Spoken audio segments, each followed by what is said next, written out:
following is a Hoop Ball presentation. Hello and welcome to the Box Score Breakdown Show presented by Hoop Ball. My name is Adrian Benjamins and I'm joined by Neil Rochlani. And this episode is brought to you by Hawaiian Isles Kona Coffee Company. You guys get some delicious coffee and taste the Kona difference. Head over to hawaiianisles.com. You can also find their coffee at Amazon.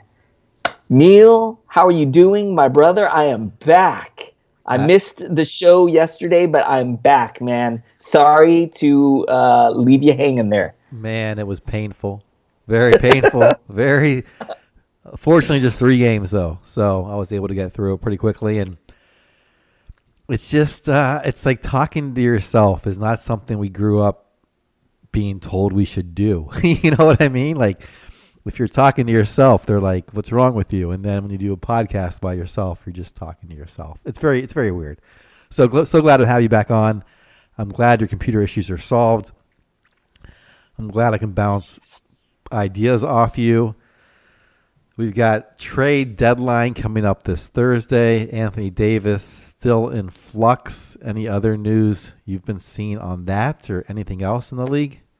Well, the absolute latest on the Anthony Davis news, and I'm talking about this I just saw this minutes ago, is that the Pelicans could just hang on to Anthony Davis after the trade deadline. And Adrian Wojnarowski is reporting that the Celtics are encouraging the Pelicans to wait for the off season.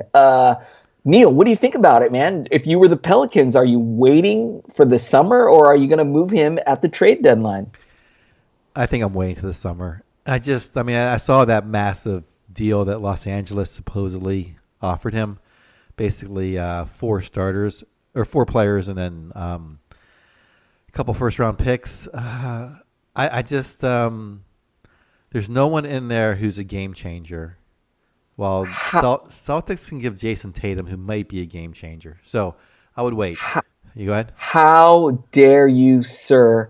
You are telling me that Be Easy, Michael Beasley, and Born Ready Lance Stevenson are not game changers? How dare you, sir? I'm sorry. They are. I misspoke. Stevenson is just a national treasure. So I would love to see him out there. I mean, they're all. No. I mean, I don't want to disrespect any player because they're all very good. I mean, like Ball and Kuzma and Ingram can still be a very good player. It's just Anthony Davis is just like, you know what I mean? There's like just a whole class difference, and maybe Tatum gets there. I don't know if he does or not. Clearly, if they could trade him for Zion, and you have a rookie contract with Zion, that would be amazing. I don't think it's a bad deal though. I would not be surprised they took that deal with the Lakers if that happens.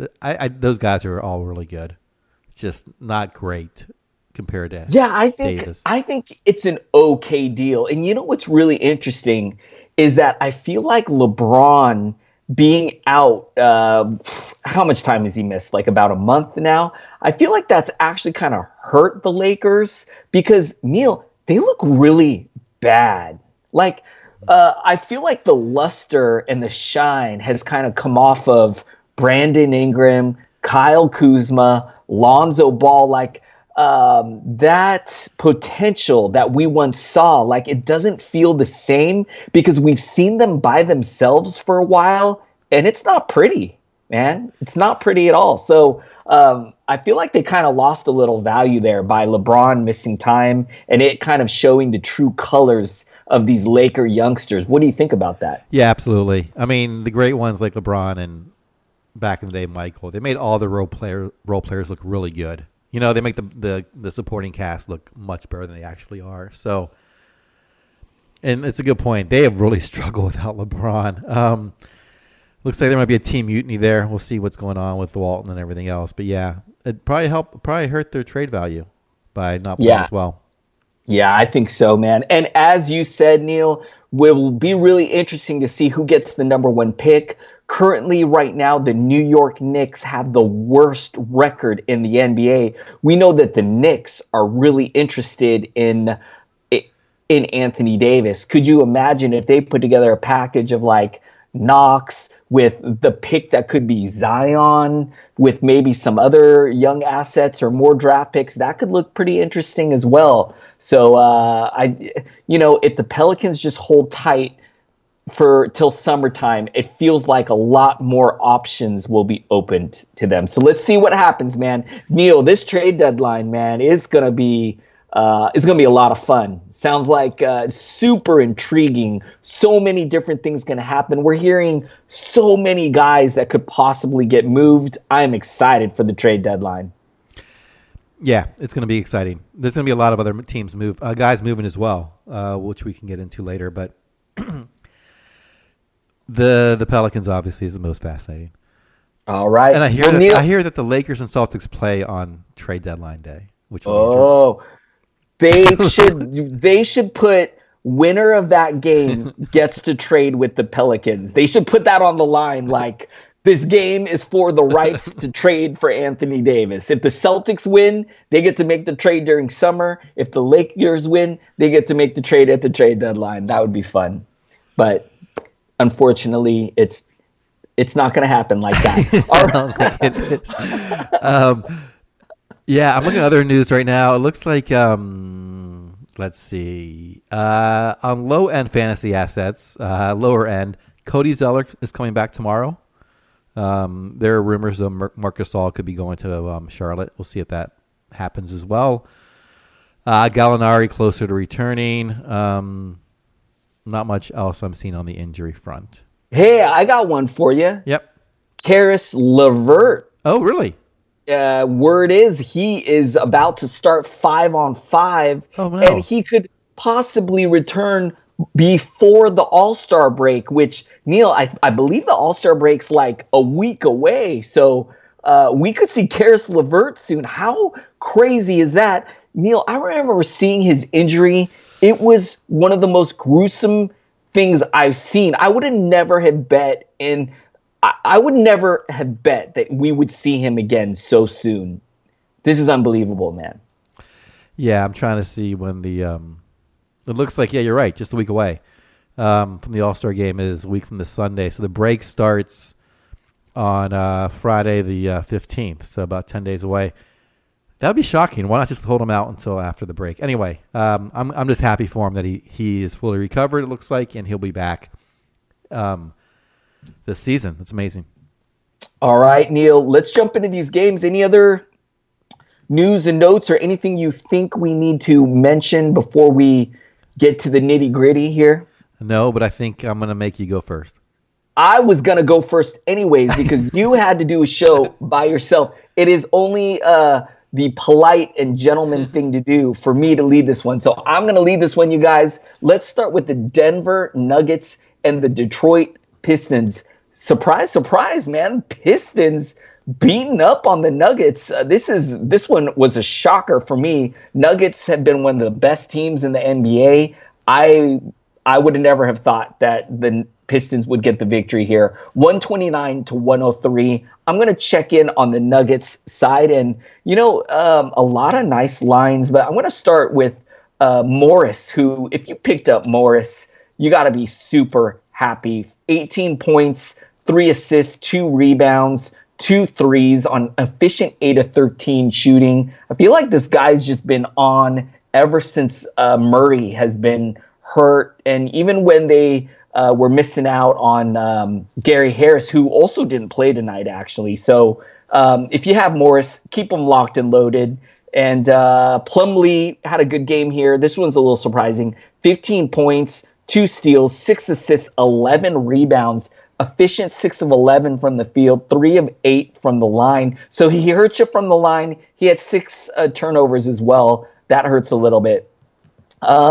Beasley had 16 points and assists, a steal, 3 rebounds, 3 threes on 6 of 13 shooting. Will Barton with 10 points, a steal, a block, 7 assists with 3 rebounds, 1 3 on 3 of 9 shooting from the field. Jokic, 16 points, 3 steals, 4 assists, 3 rebounds, 7 of 17 from the field, 2 of 3 from the line.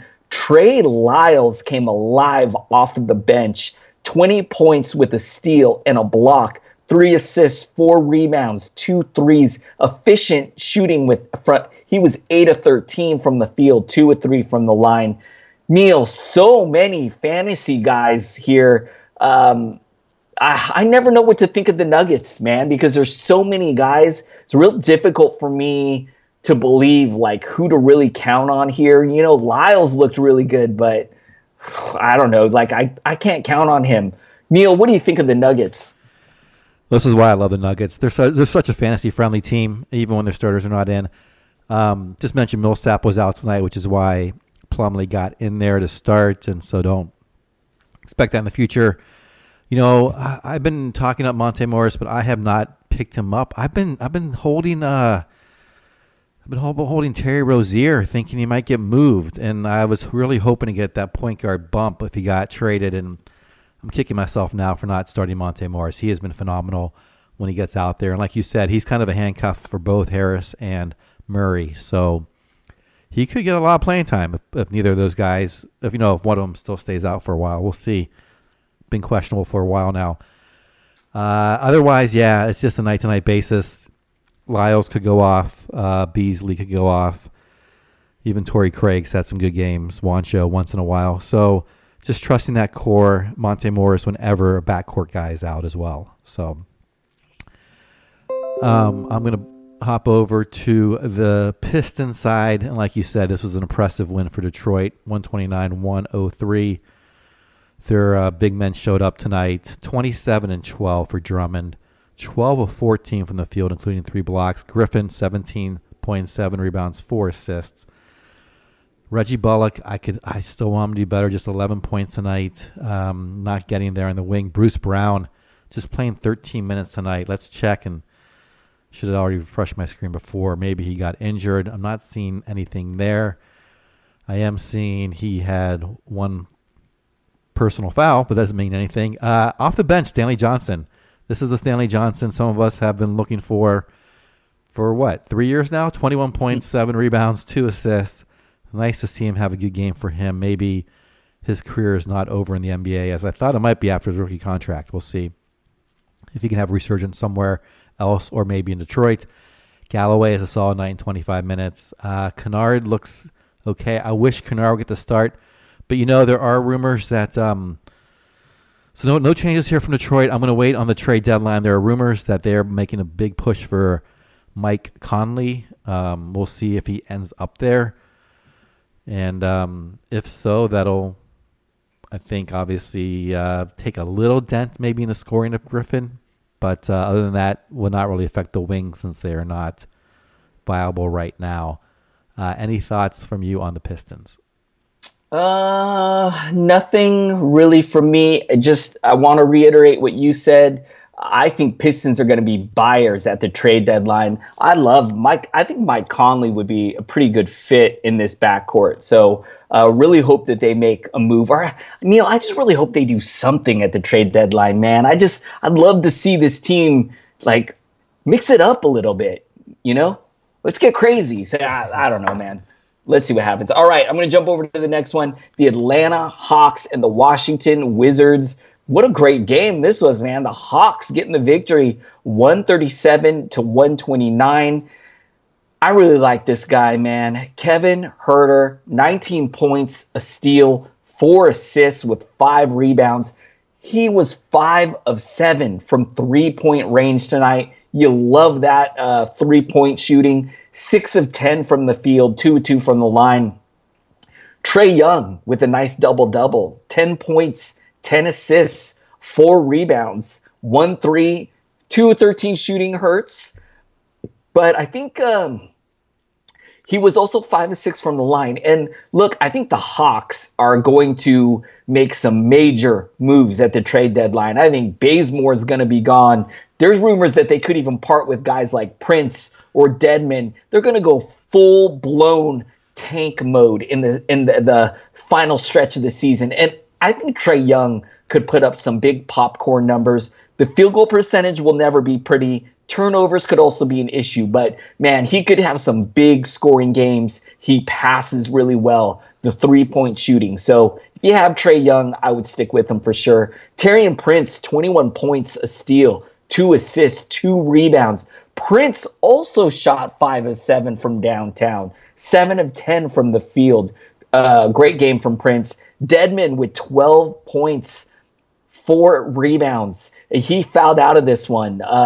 5 of 8 shooting from the field. Lots of rumors that Dedmon could get moved. So let's wait and see what happens here. John Collins, this wasn't his game here.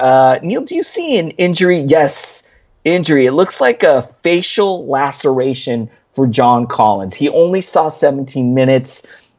He had 15 points with 11 rebounds, 2 assists. 4-9 shooting, 7-8 from the line. Let's hope this is nothing serious. Let's hope it's something and he'll be back. So Spellman likely seeing a big boost with Collins not returning. Spellman played 30 minutes and had a nice game. 16 points, 10 rebounds, 2 assists, 4 threes from him tonight. Some nice 3-point shooting from the Atlanta Hawks tonight. 6 of 12 from the field. I don't think Spellman's going to be worth an ad unless we hear Collins is going to miss some time, but I am not expecting Collins to really miss any time here. Jeremy Lin, limited minutes, but still put up 11 points, 4 assists, 4 rebounds. Bembry not doing much, only 4 points in 21 minutes. Carter had 16 points. Carter's amazing. Neil, I heard an interesting stat. If you added up all of Vince Carter's game tape, it would take you 31 full days to watch his game tape because he's been playing in the league so long. 42 years old, I think, and this guy is still balling, man. Bazemore with 11 points tonight in 16 minutes. I think he's going to get moved, and let's hope he gets moved somewhere that improves his fantasy value. Neil, what are your thoughts on this Atlanta Hawks team? Yeah, I'm just waiting for, again, God, I hate to sound like a broken record, but trade deadline, this team, I think, is ripe for some changes. Like you said, Trae Young will be Herter. That's the backcourt of the future, it looks like, at least the rest of the season. Pretty safe. John Collins. Those 3. I think everyone else is in limbo. We don't know. They could be around. They could not. I am curious to see if Jeremy Lin gets traded somewhere. If not, if they go with a fire sale, maybe that he gets more minutes and he sticks around for some reason. Amari Spellman could have some value down the stretch. Maybe they'll throw him in at the 5. Alex Len could have some value down the stretch. Although tonight, just 14 minutes when Dedmon only played 20 because he fouled out. That was a little concerning for me. It looks like Spellman got some run at center. I was really hoping Alex Len would be an easy pickup if Dedmon went out. But Dedmon gets traded. But I'm not so sure anymore. So I am a little cautious on that. Like you said, not much else, though. In terms of like Young and Herter, those guys are pretty much safe going forward. On the Wizards side, I've been owning Thomas Bryant. He has been a major disappointment recently. I thought he was going to really help me in field goal percentage. Has not worked out. Tonight, just 1 for 3. And only 12 minutes, no injuries. Maybe it was just a matchup against Atlanta. It seems like this guy just can't handle a lot of minutes for whatever reason. Either coaching staff is not believing in him or he doesn't have the legs. But anyway, just 12 minutes tonight.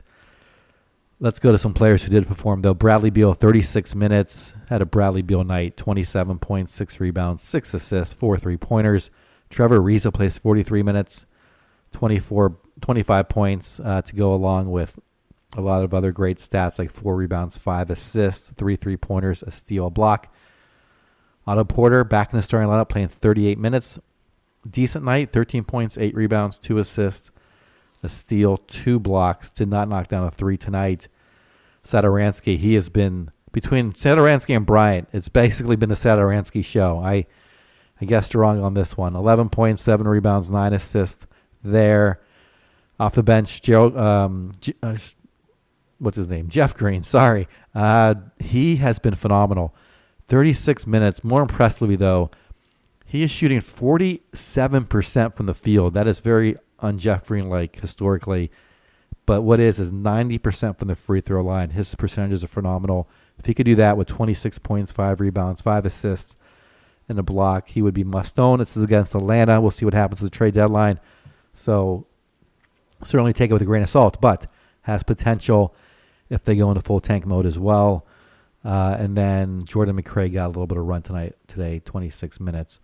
Jeff Green might be the one I'm watching here, especially if they move Porter and see what they get back. What are your thoughts on the Wizards? Not much for me to add. I love your take on Jeff Green. Looked fantastic.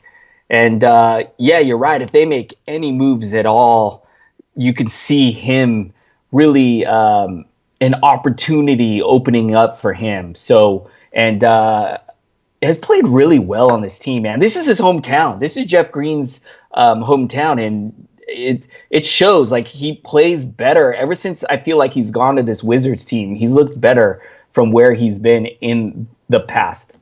All right, let's keep rolling here. Let's move over to the next one. I got the Milwaukee Bucks and the Brooklyn Nets. And hang on, I'm pulling this up. This one was somewhat of a blowout. The Bucks getting the victory, 113-94. Gonna jump over to the Milwaukee side, and I got to start with Giannis. 30 points, 3 blocks, 9 assists, 15 rebounds. He was 12 of 19 from the field, 6 of 8 from the line.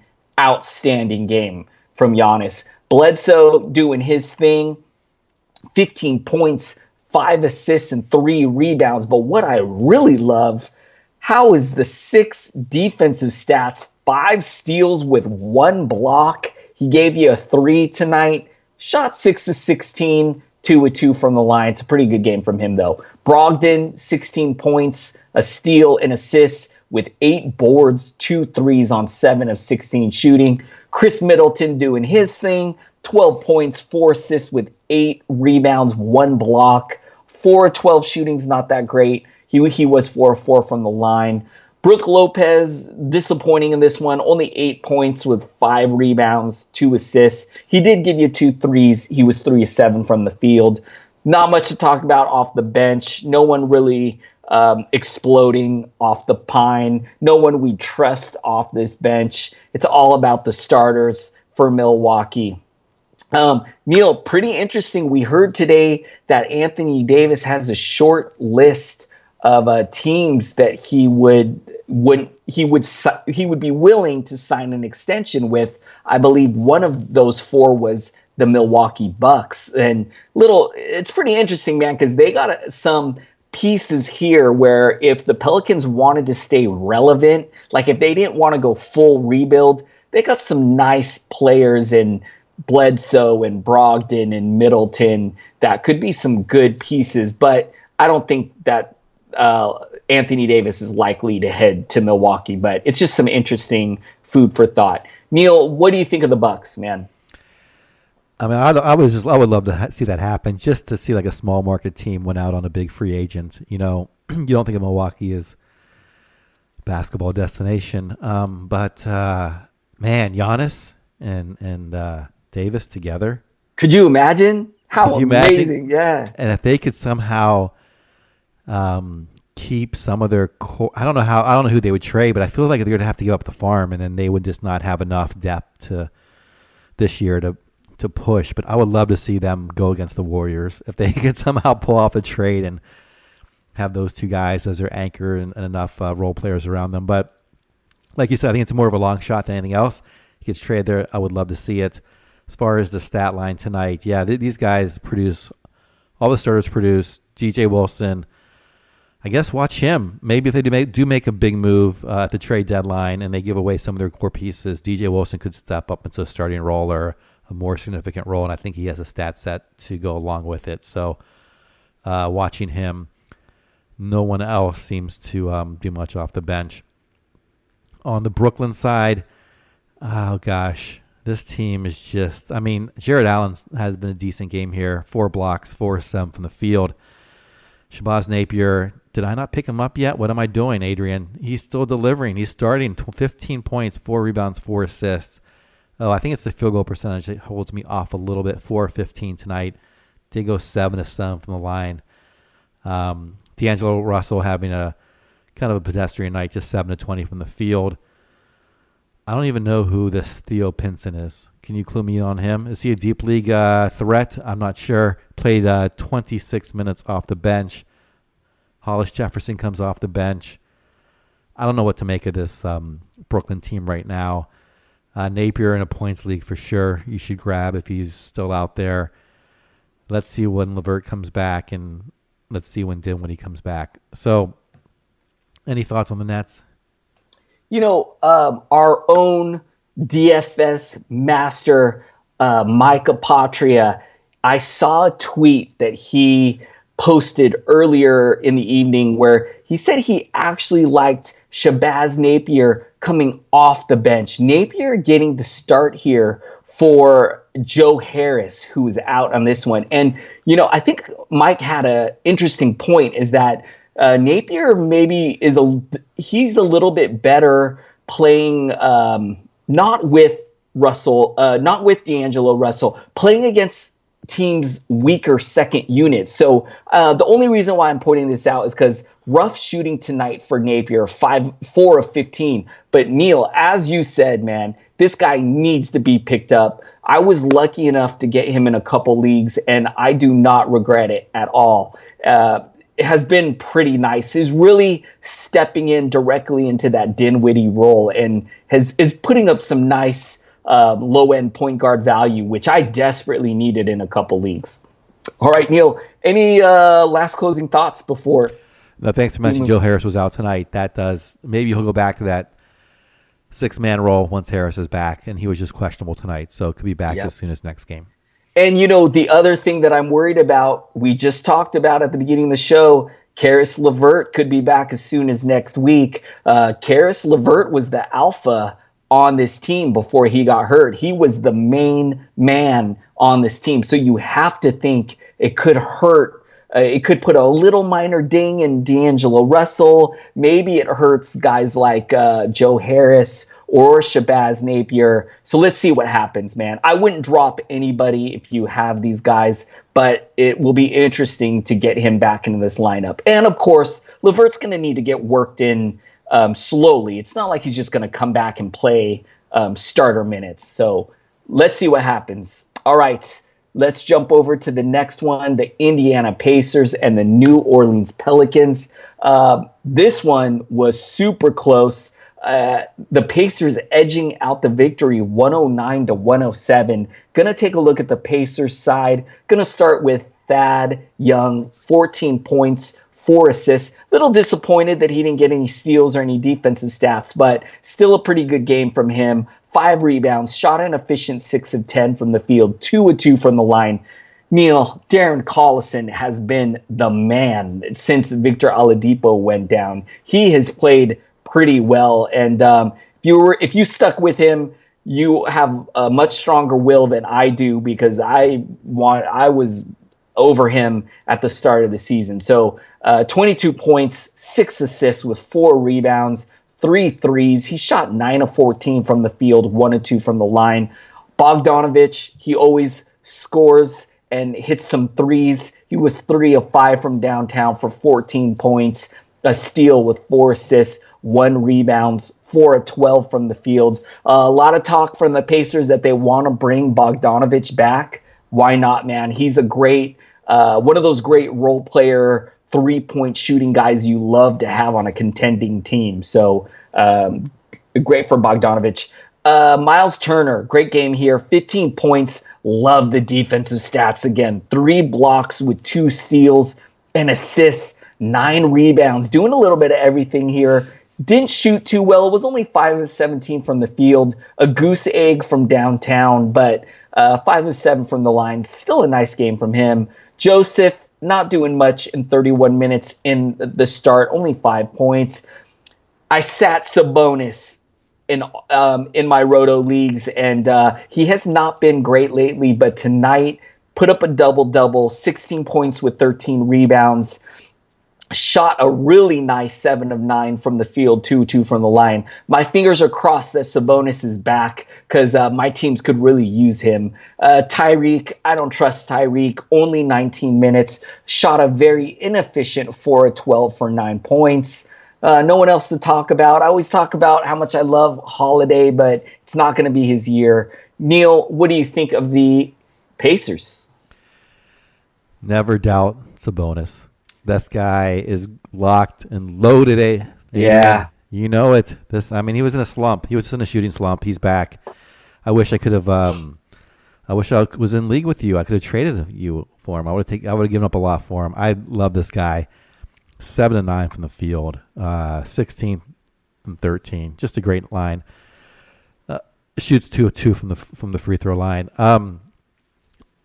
Like you said, I missed out on. I had Collison. I dropped him. I don't know. It feels like 3 years ago, but I dropped him probably about 3 weeks into the season, and yeah, it's frustrating when this happens. I'm thinking about pursuing Corey Joseph, though. Tonight's line makes me think maybe it's a bad idea. So, I don't think there's much value with Joseph. Tyreek maybe, but I'm pessimistic as well. I think it's just Collison in the backcourt that I want. And in the front court, I want Sabonis, Turner, and Bogdanovich. And Thaddeus Young. He's filling it up this year too. All right, I'm going to move over to the Pelican side. One pickup I did get right, Jahlil Okafor. I almost want Anthony Davis to be traded just so my Okafor streak can continue. 25 points, 11 of 16 from the field, 3 of 3 from the line, a steal, a block, 13 rebounds. Man, this has been a fun ride. I just hope it lasts a little bit longer. The other nice news out of New Orleans, we'll see who they get back, but this Kenrich Williams moves into the starting lineup. He had a phenomenal night off the bench. Saw Eric Ong tweet out that he should be picked up. Tonight struggled a bit shooting 3 of 13, so just 8 points, but had 8 rebounds, 5 assists, 2 3-pointers, 2 steals, and a block. So filling it up. Otherwise, Fred Jackson, someone who you had mentioned, starting at point guard. Bit of a learning curve here for him. 23 minutes tonight, just 5 points, 2 rebounds, and 2 assists. You know what? I never thought Check Diallo would be fantasy relevant, but last 2 games he has been 22 minutes, 12 points, 14 rebounds tonight on 5 of 8 from the field, a steal, block. I never think he's going to get enough minutes to be relevant, but if he can get mid to high 20s, that would change. So he's on my watch list. Darius Miller, someone who I thought might be okay after the trade. Tonight did all right, 16 points, 4 rebounds, 2 assists, 4 3-pointers, no defensive stats. But let's face it, if they trade Anthony Davis, they're going to be getting back the entire Lakers first team besides LeBron. So this is all going to be upside down. So don't count on anyone here. Maybe Okafor can hang around since he's a true center who they may not get back from LA, but we'll see what happens in the next few days. Any thoughts on the Pelicans? Neil, I, like you, am enjoying the Okafor ride, man. I was able to grab him in a few leagues, one of them being my home league, and it has been fun. It has been a lot of fun. Unfortunately, sounds like Anthony Davis is cleared for practicing, and it sounds like if they do decide to stick with Anthony Davis, I think we're going to see him play, man. I don't think they're going to shut him down for the rest of the season. So if you have Okafor, just keep him locked in. But it sounds like this may be coming to an end. Also, we should note Julius Randle and Niko Mirotic did not play in this one as well. So Okafor is seeing some extended usage right now with all of those guys out of the lineup. All right. Let's keep rolling, man. Next game up, the Houston Rockets and the Phoenix Suns. Not much of a surprise in this one. The Rockets getting the victory 118-110. I actually caught a lot of this game, and when I was watching, it was like a 20-point lead the Rockets were up. So it looked like the Suns started to come back in this one, but I don't think it was close, man. And what can you say about James Harden? Man, this guy has been absolutely incredible. The numbers that he's been putting up this season has been outrageous. 44 points with a block, 3 steals, 6 assists with 8 rebounds, 5 of 13 from 3-point range, 15 of 26 from the field, and 9 of 11 from the line. His usage is just like through the roof, man. This guy does it all. What a great game from him. If you picked up Kenneth Faried, pat yourself on the back, man. Manimal, monster double-double, 17 points with 14 rebounds. Did also have a block. Very efficient shooting from him. 8 of 11 from the field. Only 1 of 3 from the line. But what a great job he's done. I am hearing rumblings that Clint Capella could be close. So I don't know how much longer Faried will be viable. But it's been fun. Just like the Okafor ride, the Faried train has been fun as well. Let's see, who else had a nice game? Chris Paul with 18 points, 5 steals, 4 assists, and 5 rebounds. 2 threes from CP3, 5 of 10 from the field, 6 of 7 from the line. Ennis got the start in this one. 13 points, 4 steals with 2 assists, 2 rebounds, 3 of 8 from downtown, 5 of 11 from the field. Off the bench, not too much to talk about. I moved on from Austin Rivers. We don't trust Gerald Green at all. Nay, not doing much. Nobody else really doing anything. Neil, what do you think of the Houston Rockets? Yeah, I really wish PJ Tucker was not such a liability from the field, because he does a lot of decent things. You know, tonight 8 rebounds, 3 assists, 3 a steal, but just 1 of 8 from the field. So that keeps me away. Not a great shooter. But like you said, yeah, Faried has been phenomenal. I loved him back in the day when he was starting for Denver. Good to see him get an opportunity here to showcase his skills once again. He's such a entertaining player to watch. He's one of those guys that's so easy to root for, at least for me. And Capella, though, will be back and unfortunately make his fantasy value somewhat irrelevant. Nice to see Chris Paul getting 33 minutes, having a solid game here. But, yeah, James Harden, you know, the Houston's now in 6th place in the West. They're 2 games out of 3rd place. They keep winning. They get 3rd or 2nd in the West, perhaps. It's back-to-back MVP years for him. You can't go wrong saying he's MVP, right? He's been amazing. Let's hop over the Phoenix side. Gosh, Mikal Bridges, I know his talent is there. He does 3 steals tonight, but just the 3 of 9 shooting, 7 points, 4 rebounds, 5 assists. Not feeling a lot from him. It was Josh Jackson who had a big night. 25 points, 5 rebounds, 2 assists on 11 of 23 from the field. I worry about his percentages as well, but tonight they were fantastic. A 3-pointer and a steal as well. DeAndre Ayton, another percentage monster. Double-doubles with 15 points, 11 rebounds, 3 assists on 7-11 from the field. Devin Booker, it's kind of nice. He took a backseat in shooting tonight. Just 12 attempts versus 23 for Jackson. So he distributed the ball, 5 assists tonight, 7 rebounds, 19 points. And Okobo gets a start alongside of him. Cannot do much in just 18 minutes. Oubre has been solid off the bench. 23 points, 3 rebounds, 2 assists tonight. And Rashawn Holmes gets 14 minutes, puts up 11 points on 4-6 shooting. Very low end still. Not trusting Rashawn Holmes. Except if you're punting. I mean, only 2 rebounds, so it's really hard for me to trust him. But certainly the potential is there if he gets more opportunity. I'm not really touching many Suns. I'm worried about Josh Jackson. Once TJ Warren comes back, I know it's going to be a little while, but he's probably the only one I would reach and grab, but it might be too late by now. What are your thoughts on the Suns? I agree with you, man. I'm not touching too many Suns either because it's just hard to trust them. Just like you said, the main guys, all these fringy guys, Bridges played really good the other night. Tonight didn't look great. Jackson had a great game in this one, could easily fall off in the next one. It's just really hard to count on these fringy guys. I do like Oubre. Even though he's coming off the bench, he's still getting some good minutes. Played 36 minutes tonight and took 13 shots, made 9 of them. The usage is there. The minutes are there. So I do like Kelly Oubre. And, this is another team I'm really curious to see if they make anything happen at the trade deadline. So it's just really interested to see if they are able to do anything at the trade deadline. All right, Neil, that's about it. I think there's one more game. Where are we at on that last game? We still got a quarter to go, so I think I'm losing you. All right, I'm gonna get out of here, but hey, it feels good to be back. Sorry again that I missed the show yesterday.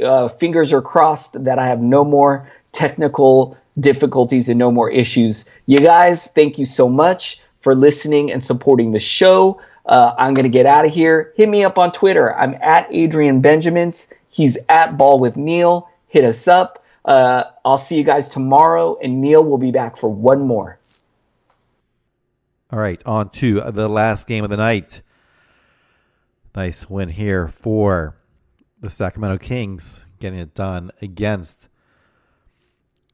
the San Antonio Spurs, 127-112. San Antonio had an interesting night, fantasy-wise. Some guys in there who normally are not. Let's see here. led by DeRozan and Aldridge, of course, 33 minutes each, both putting up solid lines.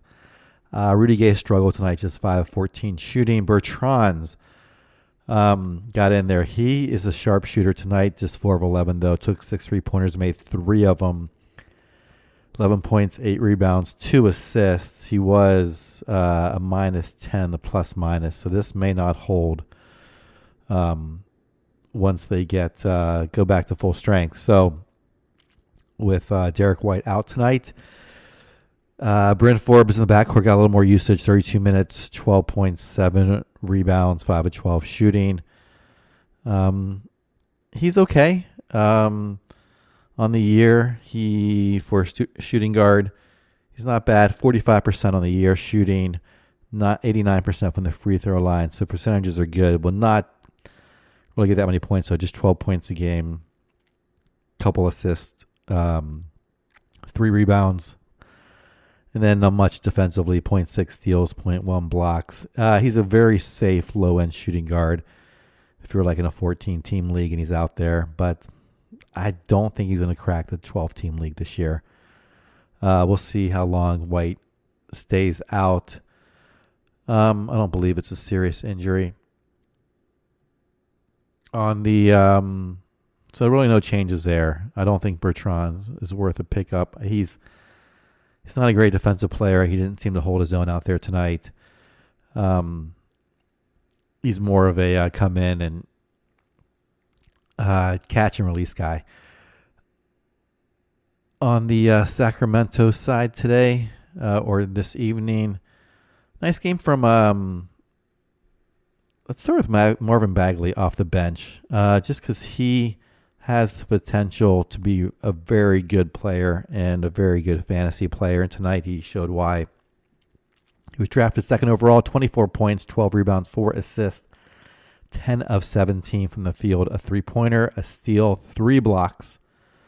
Just a phenomenal outburst from him, including like a 360 put in alley-oop shot like thing, which was, I'm not sure the degree of difficulty on that, but I definitely would have got like dizzy trying to attempt something like that. Shumpert playing steadily at the 35 minutes. I really thought by now Bogdanovich would have taken over that role, but I guess they need the defense. So Bogdanovich has been a bit of a bust this year. Just 21 minutes tonight, 6 points, 2 rebounds, 2 assists. Shumpert, I don't trust his percentages enough to start him tonight, though he did okay. Shooting 5 of 8 from the field. Bielitsa plays 21 minutes, does not do much. Fox is the floor general out there, Shot a solid 9 of 12 from the field. That is so phenomenal how much he has improved his shooting this year, including 1 for 1 from the three-point land, a steal, a block, 20.6 rebounds, 6 assists. I think future All-Star to be sure. Buddy Hield, another player whose game I love, cranked up 8 3-pointers, made 3 of them, 18 points, 8 rebounds, 5 assists. Yogi Ferrell had a very nice supporting role off the bench, cleaning up there in the fourth quarter, 17 minutes, 19 points for him. Went 7 for 7 from the field, so a bit deceptive tonight. Harry Giles, 15 minutes. This guy's another one who I think can get going at some point given the opportunity. In just 15 minutes, he was 11.6 rebounds. As most of you know, was projected as the number 1 player in his class, or one of the top players in his class, had the injury and then got drafted, fell down the draft boards because of, sat out for that injury, came into the league injured, sat out last year, starting to get a little bit of run this year. I have a feeling the Kings are going to consolidate at some point, and he may find some fantasy value either here or elsewhere some point in his career, but right now just a very deep league pickup. And that's it for tonight's box score breakdown. I do want to circle back and say that Derek White is out for 2 games, plantar fasciitis, estimated to come back on the 9th of February. So even if Bertrand does start again, I would not trust it. I guess Forbes is the one play I would like because I can at least trust his minutes, and he should take a few more shots with the absence of Derek White. With that said, we'll wrap it up for tonight's box score breakdown. Again, you can follow me on Twitter at ballwithneil, BALLWITHNEIL. Questions, comments, criticisms. Again, our presenting sponsor is Hawaiian Isles Kona Coffee. They can be found at hawaiianisles.com or on amazon.com. And we'll be back again tomorrow night.